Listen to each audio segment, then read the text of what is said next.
Sure. certain times you got to turn it on. But currently, police officers end up at the end of their shift, they go back to the station and they've got to take out the memory chip and put it into a computer and download it directly that way, just because it's so much video data is really, takes a lot of space. And, that would be huge if they could both stream it live back to, a command center where you have other people watching and be able to download it live and not have to go back to the station. That would just be an example where 5G can be used to do it. So I'm going to be talking about, I was asked to talk about some of those applications that we're using 5G to help, do research and development on. Which is great because most of these conferences that you all go to, both here in the States and overseas, like Israel and other and European countries, they end up actually bringing sometimes companies to our city that want to do work here. So good economic impact, right? Conference speaking engagements, it used to be to where we were always having to make our case as to why we're interesting enough to speak at them, and it's Hmm. kind of and we get reached out to, but we don't generally go to conferences and it's just conference where you're like walking a showroom floor handing out business cards. We usually use this as, call it, an excuse to line up meetings with companies that are in the area, Right. that are in certain sectors, that we want to make them aware of Curiosity Lab and its capabilities, Hmm. as a way to get them to be like, oh, wow, I didn't know that existed, and you don't Right. charge to use it, and you have all these cool toys and infrastructure we can use. So we turn down a lot of these things if they don't correspond to us being able to meet with other companies at the Right. same time. Right. So this is a space that we're getting, we're with the Marshall stood up public safety space has certainly expanded. And so it's, more of interest to us than it hasn't been in the past. So we've been asked to speak at this before, but this time we accepted just because we have more public safety, R&D going on here than Right. we have in the past. Right. Cool. So let's bring this back a little closer to home now. Actually, Atlanta under the Gold Dome, because there's a legislative session going on. There's legislation in there, particularly that would affect the city of Peachtree Corners, that you all have been working on. So tell us a little bit about that and what impact that will bring to the city. Well, I'll start with legislative sessions are 95% defense Mm, and yes, 5% offense. yes, So as usual, our, legislative affairs people, lobbyists that we use, and in hmm, some internal staff, we've ended up playing defense on bills that could hurt us hmm, in some way, shape, or form. We've talked about this before in years past, or I've used as an example, but yet again, there was another bill that was introduced that would prohibit property tax bills from having anything other yes, than the one property tax line item. right, And for municipalities that don't have property tax or have a lot of, additional, fees hmm, that they, charge residents and don't want to stand up a billing department, right, or don't want to have a bill that only has fees on it, hmm, it would be significantly negative for us because our collection, so we use Gwinnett County's property tax bill for us to right, put on solid waste. So your trash collection is billed annually. Your stormwater user fee is billed annually. And for some locations that have street lights that are, assessed based on the right, frontage of their property, mm, that's on there. Our mm, collection rate is 99% because it's on a property tax bill. And if you don't pay the whole bill, technically speaking, at some point you could find your property being auctioned off on the courthouse steps. true, So people pay it. But if you removed it and we had to invoice just say solid waste and stormwater, hmm, our collection rate for the nationally of cities that do that, their collection rate is about 65%. It's crazy. Because a lot of people think, like for instance, they don't pay their trash collection, Hmm. and then they're kind of like, oh, whatever, And there's no stop recourse. doing it. I'm going to dump my trash in a vacant lot. I'm going to do whatever. I've abandoned the property. I mean, just a lot of different things. Hmm. Stormwater, they're like, what are they going to do to me? If Right. I don't pay for the drainage. So just bad bills like that. We try to do what we can to make our state legislators know that it could harm municipalities. We also fight a lot of bills that would remove our decision making at the local level and Hmm. move it up to the state level, Yeah. where cities are generally opposed to, because we feel like the best decisions are made by elected officials closest to the area that's affected. Agreed. I think some of that was dealing with, at one point, with building materials, whether it was steel or wood for three-story or higher buildings. Yeah. And that passed, Rico. So the Yeah. state decided that in their wisdom, they would prevent cities from having any kind of requirements of building material that commercial office buildings are built. And this stemmed from some cities saying that if you hit 4 stories or more, it had to be structural steel. Hmm. There are wood products out there that allow you to go up to that height or more, that are a wood product that has the Right. same, I guess, structural strength as steel. Hmm. And the state said, nope, we're not going to let you decide at the local level. Those are ones that are just, Yeah.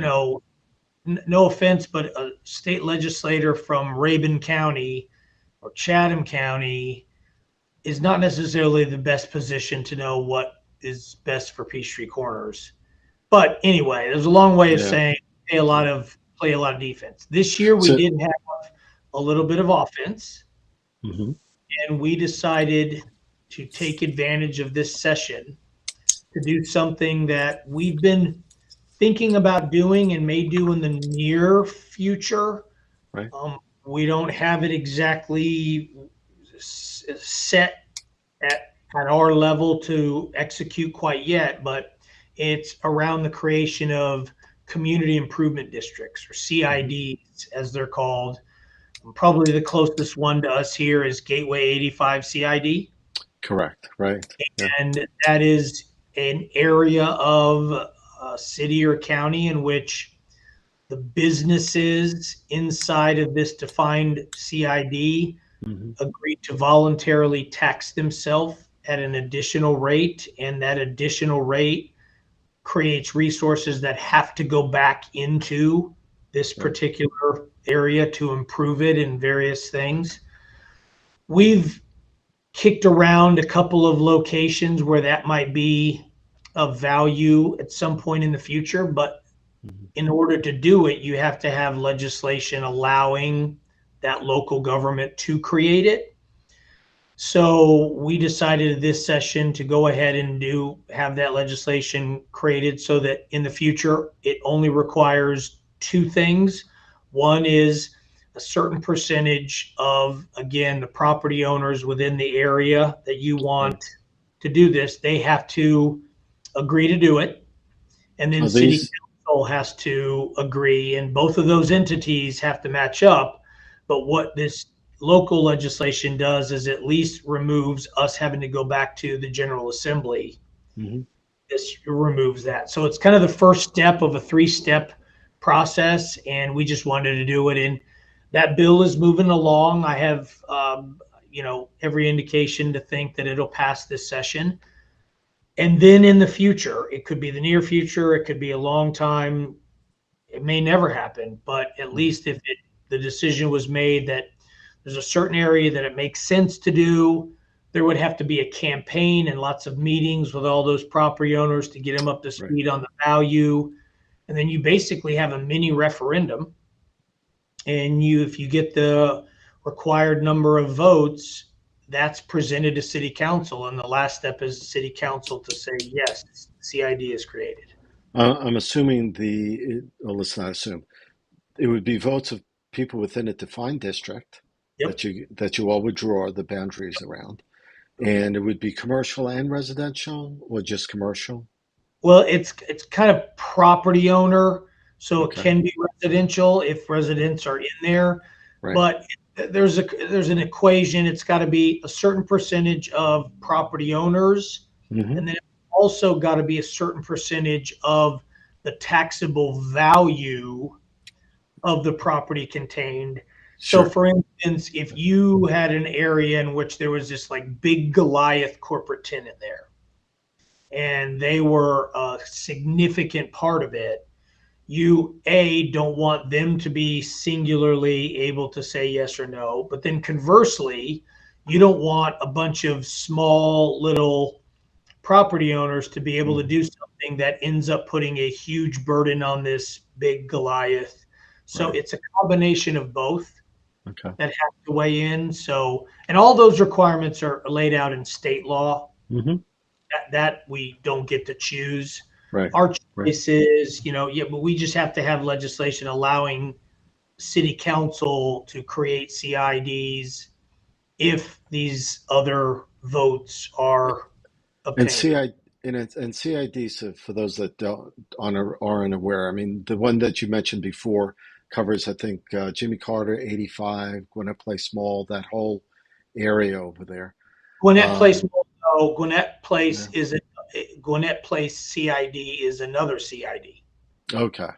Gateway 85 does not cover that. Gateway 85 is more like Jimmy Carter, on both sides of 85. Hmm. It's kind of a corridor, you Yeah, know. that's right. It's more of a corridor. That place CID is its own CID of what was or is the Gwinnett Place Mall itself and some of the Right. surrounding businesses that are kind of in that, you So know. what does it fund generally? What does a CID fund Oh, that they'd want to do? could be public safety aspect, could be additional street lights, it could be cameras, it could be off-duty police officers. There could be infrastructure improvements. You could improve roads, signage, facade improvements to businesses.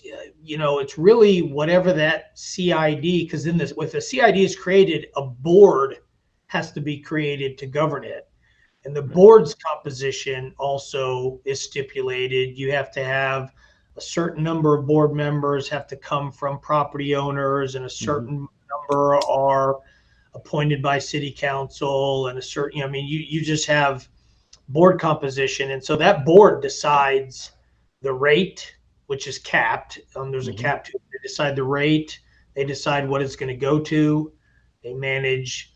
But Gateway 85 has done a lot of flock and video cameras. They Right. do. They pay for off-duty police protection. They've done street lighting. I'm not Hmm. sure if they've done any actual physical infrastructure, but that's kind of, you know, Right. the type of thing. I've seen it where facade improvements, where businesses could come in and actually give a refresh to their building Okay. through money collected there. So, the theory is if this defined area, kind of rising tide lifts all boats, Hmm. then that also feeds itself, because then that means the tax value of the properties go up, which means there's more money collected even without changing the amount, because the value Okay. is more. So that's even more money in there, and it just self And fulfills. it doesn't cover, it doesn't like regulate anything, usage or anything with it within that CID. All right. Nope. That's why it's just a community improvement district. It's just to Gotcha. improve that community through some of those things I said. But Sure. no, every business still operates the same. Okay. City's still the regulatory agency for that. You get your business license if you meet Hmm. zoning restrictions. Okay. You can do whatever you want. Still, it's still America. Right. Right. Right. All right, so let's move on to a little bit of let's talk a little bit about town center improvements. I know most of it's coming to a head shortly, as far as grand openings and things coming to fruition. So give us a rundown of what's actually going to be opening soon and where we are. Yeah, so we got a bunch of the improvements around the town green that are kind of going to be finishing up here, in the next month or two. First one is going to be the dog park. Right. The dog park is essentially done. The video cameras over the dog Hmm. park are getting installed on Monday, Okay. which is important because we all both know that it's probably day two. We're going Mm. to get some dog fight, and somebody's going to reach out to the city to say, "I want that video because that dog attacked my dog, and they should pay me Mm. bills." And so we wanted to make sure we had video surveillance. And then Friday, March 15th Hmm. at 4 p.m. is the grand opening of the dog park. If you bring your dog, we have some Peachtree Corners, tchotchkes that are, dog related. Merch.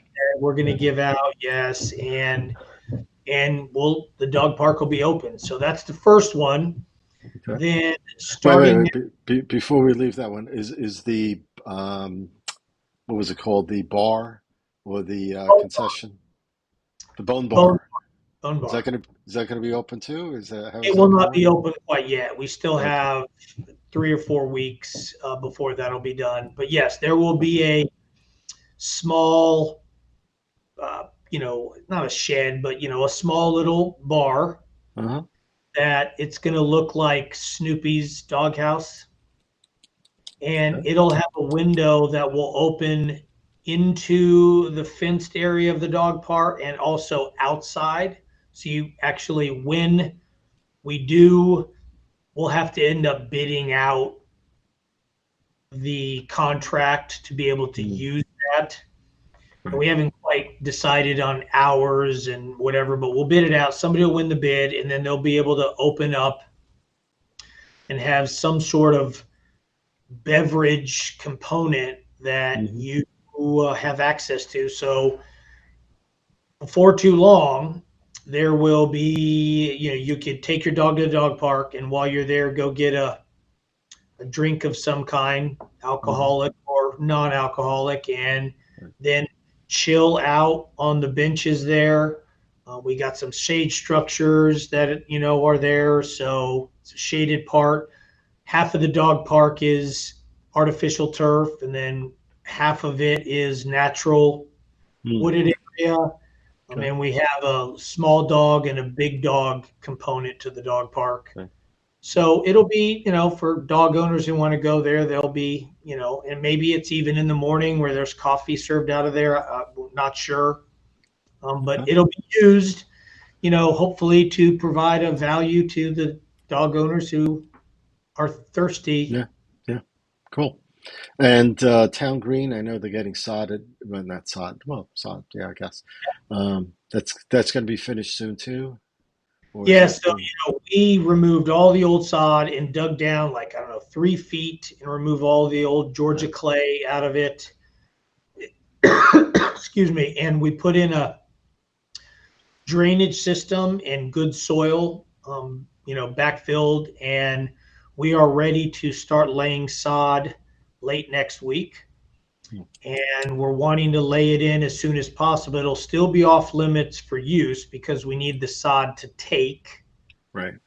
And in preparation for our May concert, our first concert in May, which I believe is the um, Taylor Swift. Cover I get band. her, yeah, Yeah. entertainer. I can That'll assure be you, interesting. Taylor Swift herself. I doubt we can afford that, but it's a Taylor Swift cover, Hmm. entertainer, and Right. so as a result, there could be certainly a significant amount of people who go to that concert. Yep. And we don't want the sod to be walked on too early. So anyway, that'll happen Then the tot lot, the smaller kid playground, Yeah. will the mat install around the playground equipment is starting next week, and it'll be the end of this month. At some point, I believe Louis Svela, my communication director, is trying to come up with the best date, but it'll be the end of this month. We'll have a grand opening of that. And so then that lot, that little kiddie playground will be open. Right. So that'll be good. So and then the end of this month, we should have the towers placed on the, what was the old fitness trail area. It's really become an Mm-hmm. obstacle course now, and which is Yeah. why we're having to secure it like we are. But the towers are going to make it look like a, a frontier fort. Right. And so then we'll have some signage on what age people can use it, because we certainly run into people who have no business being on it Yes. unsupervised. It's just an insurance nightmare potentially for us. So, but that'll be good. So, I Yeah. would say, beginning of April, everything except the, Middletown Green itself will be Mm-hmm. open, fully used. And then by the May concert, we'll Right. essentially be done with all of the upgrades that ring the town green, and it's off to the races.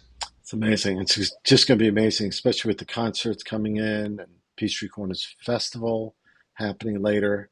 Um, it's all cool. Can't wait for that all to be complete.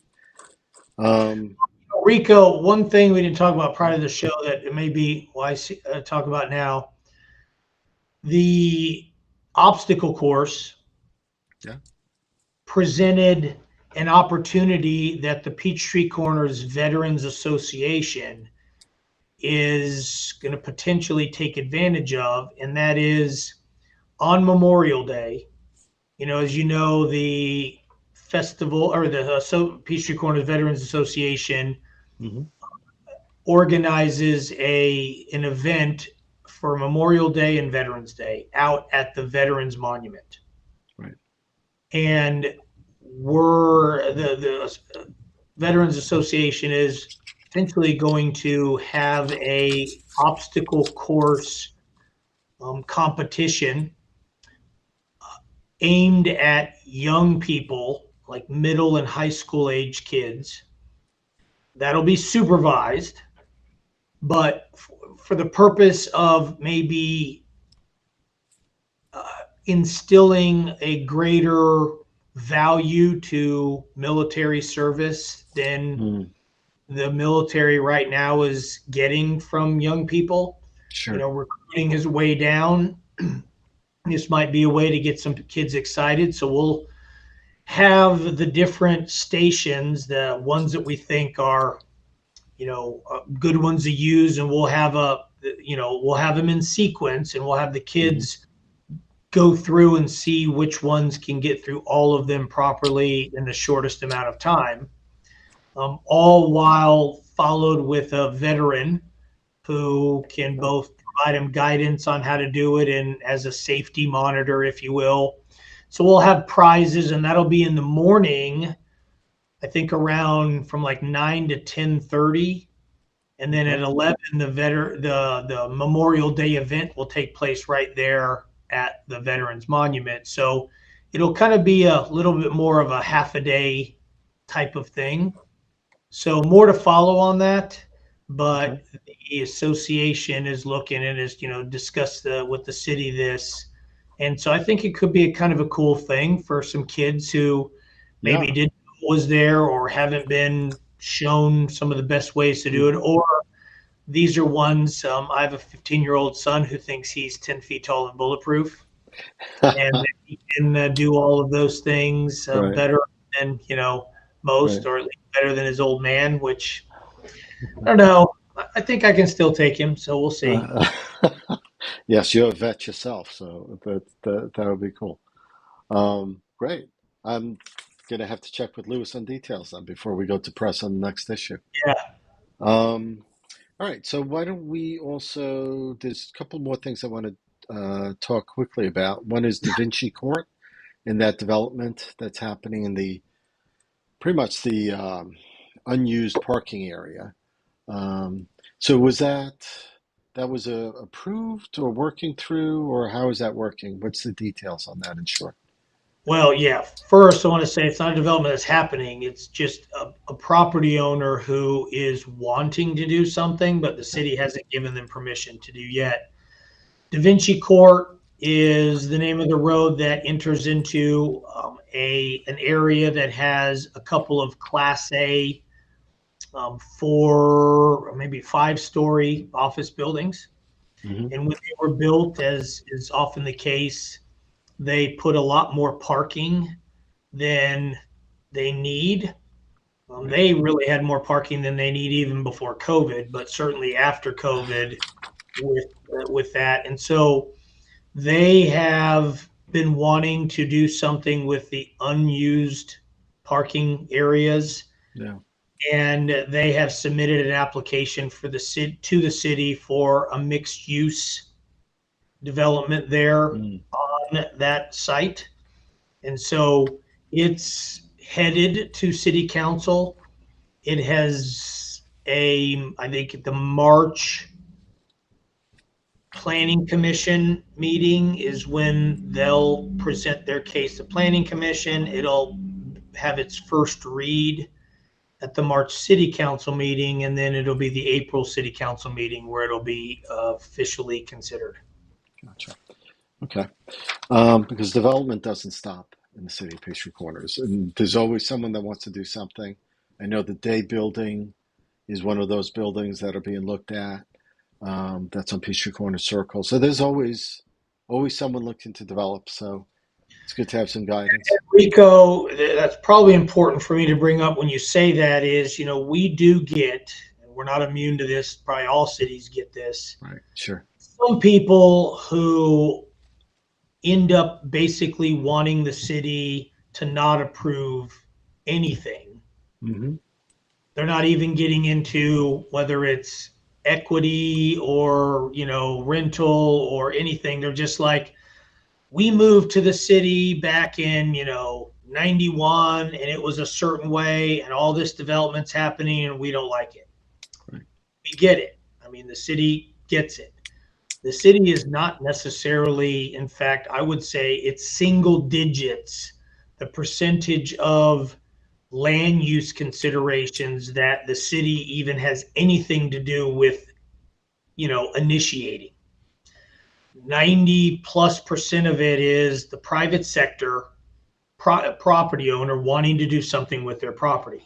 Hmm. We don't have, cities and counties don't have the legal authority to just say no if somebody wants to develop their property. They have property owners, property rights in America are very Hmm. strong. Property owners have a legal right to the highest and best use for the property. Now, where the city comes in is it can regulate some of it if it doesn't keep into, it's not keeping with the character area of Hmm. certain place, or there could be certain things like it would add density that would overwhelm the public, say, transportation infrastructure in the area. Hmm. Those are reasons we can say no. Or if the zoning, it's currently zoned a certain way and they want it to do something that they're not zoned, in some Right. cases this can just say no, but not in all cases. We can't Hmm. just indiscriminately say, for the sole reason of it's adding people, we don't want to approve it. If that was the only reason, and there were there was public infrastructure that could support additional Hmm. density and it met the zoning, Yeah. he couldn't just say no. So I bring that up to say growth is inevitable in a metro area like this. Getting more dense is almost inevitable Hmm. because it may not be only in residential, it could be other things, but it there's many times where we don't have the ability to say no, even if, behind closed doors, we're kind of like, would rather not that happen. But Mm-hmm. some of it is even a use by right. The one that you brought up earlier that was just approved, DR Horton Right. on Engineering Drive, came in and got approved for 70, a little over 70 townhomes. Right. 75 units. How many? 75 units. 75. That property owner came to the city in the fall of last year, late Mm-hmm. summer, fall of last year, with like a 225 to 250 unit Yeah, I remember apartment that. development. And the city denied it. And we had reasons we were able to deny it. Mm-hmm. Property owner came back to city staff, myself and staff, and said, well, what, we really want to do something. The building is uninhabitable, the old office building. We want to Mm-hmm. do something with it. What can we do? And we said, look, why don't you decrease the density? Equity is always more palatable. So they went from like 250 apartment units down to 75 equity townhome units. Yeah. And even then, we had residents who at the city council meeting were angry that we were letting anything happen. And that really was a good news, story. I mean, the Mm-hmm. city ended up decreasing the density. It's an equity product. We even had a complaint about the condition where we said no more than 15% of the equity townhomes could ever be rented. And that would be enforced by the HOA, which we required them to set up. Right. We had a complaint that we were even allowing 15%. And the complaint was, you should have said 0% rental. That's another example where Yeah. legally we can't do that, because there are lots of instances, including even in covenant protected single family detached Mm-hmm. subdivision. You could have somebody who lives in Riverfield or Neely Farm or Wellington Lake in a house that's 5,000-6,000 square feet. Mm-hmm. They may want to rent the house out, or they may be in a financial position where they can't sell it, or they would be underwater or whatever. We can't just say, nope, never. We can put some, Limits some to it. restrictions on it. Yeah. And even then, but, that's just sometimes those are the things that residents don't Yeah. oftentimes understand, that government in our country especially was set up to only have certain authorities, and that's what the city has. And so it's not always exactly what we want, but in this case we got a much better product than what Mm-hmm. was originally submitted to the city. Yeah. Interestingly enough, I mean, that piece of property is on Peachtree Parkway, I think, right? And No, it's it's, actually on Engineering Drive. It's one parcel in from Engineering and Peachtree Parkway on that's what I mean. It's the east side of right. where the liquor store is. Yeah. Right, right. So it's the point is that there's no residential around it.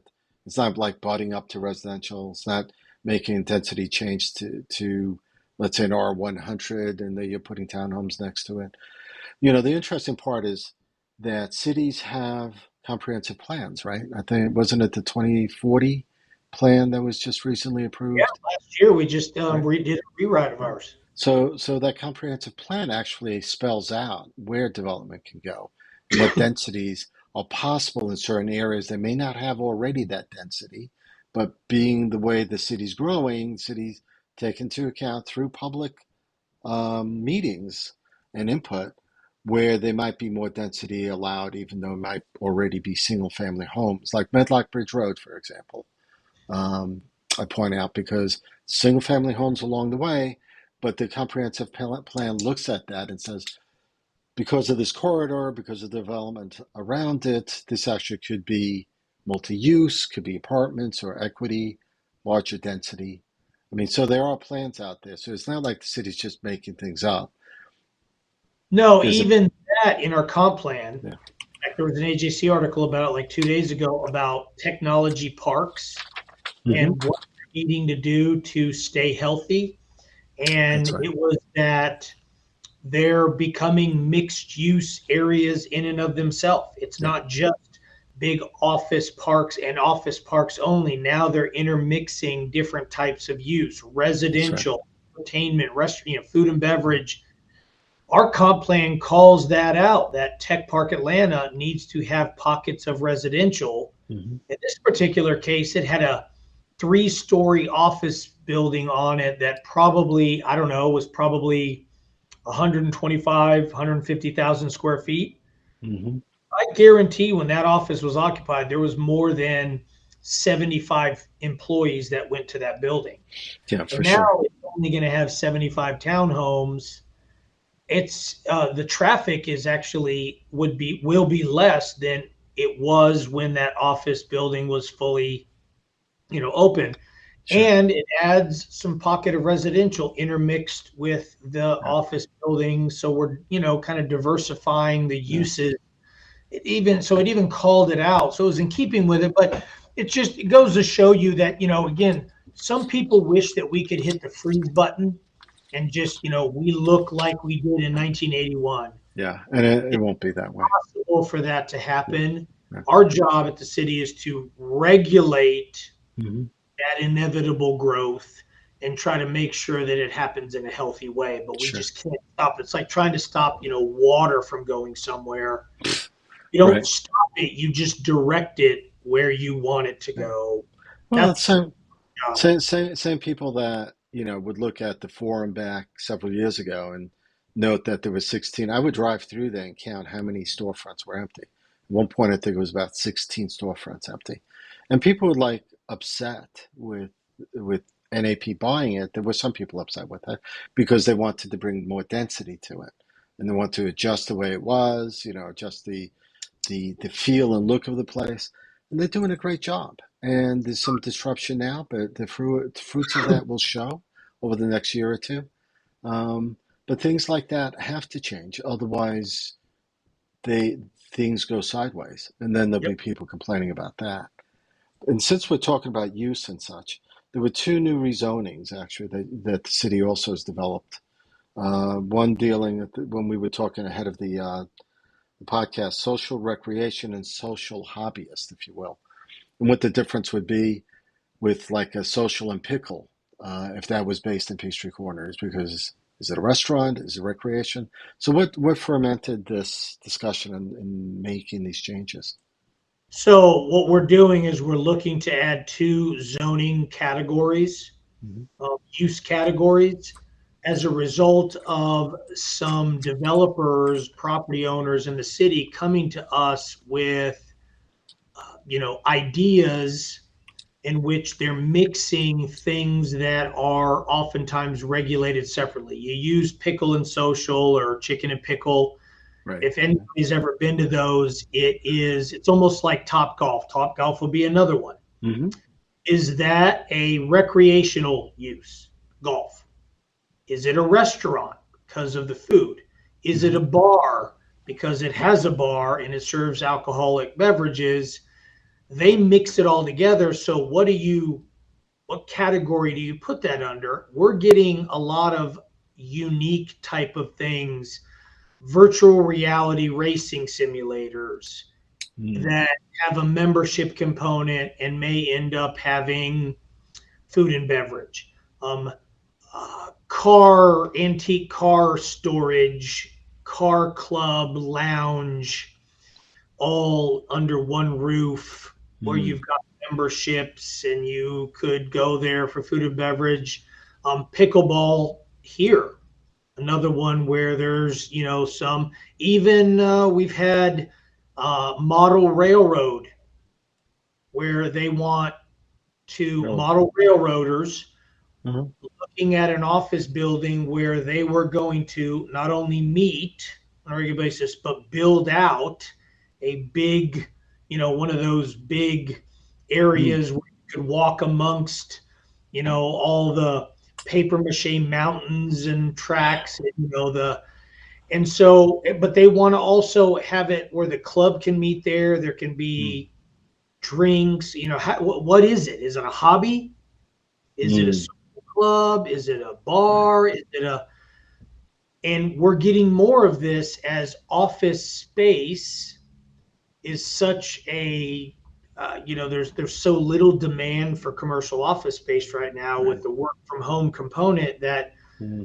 office building owners are looking to fill their space with unique uses, and so we're trying to get ahead of these things that I just threw out to you, which are to a degree just ideas that Mm-hmm. property owners have come to us with saying, hey, we're looking to maybe do this if we wanted to. What are our restrictions? What could we do?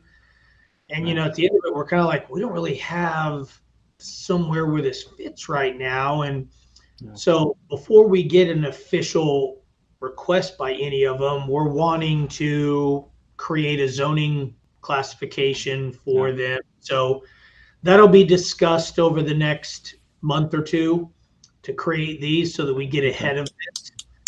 So it's actually not, I mean, these are good things. Those are uses that could Yeah. Yeah. be a value add to a particular area, but we gotta regulate it. Yeah. Most people don't know.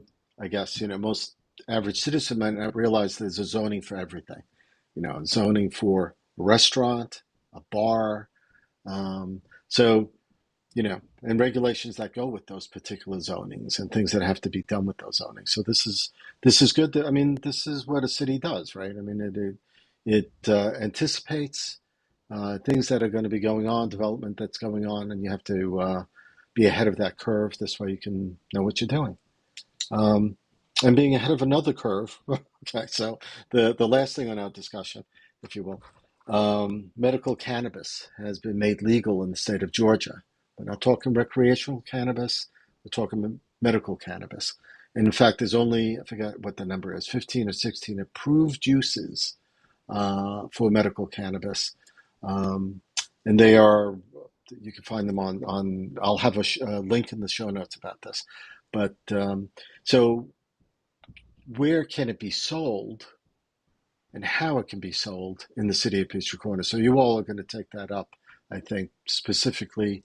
Every city can do this. I mean, there's state legislation that regulates to a degree, but there's enough leeway in there that each city can adjust particular rules about it. So tell us a little bit what the city is looking to do on this. A little bit also to get ahead of something that we foresee is going to be an official request is if the city is wanting to facilitate this, Mm-hmm. because there are instances in which it could happen without the city saying yes or no because it's regulated by the state. Right. But there are certain things the city can get involved in, like whether we want to vary on distances between schools or churches, whether we want, like if I think it's like 1,000 feet, the state law says, but there's a component where the city could issue a variance. So it could be to where somebody's like 995 feet from a school or a Mm-hmm. church. Do we want to be able to vary or just say nope? Right. Also, what distance might we want to have between if there were two of them that wanted to come into the city? Right. We Right. can kind of draw a circle and say, in Peachtree Corners, you can't have them closer than 5 miles or 1 mile or whatever. Mm-hmm.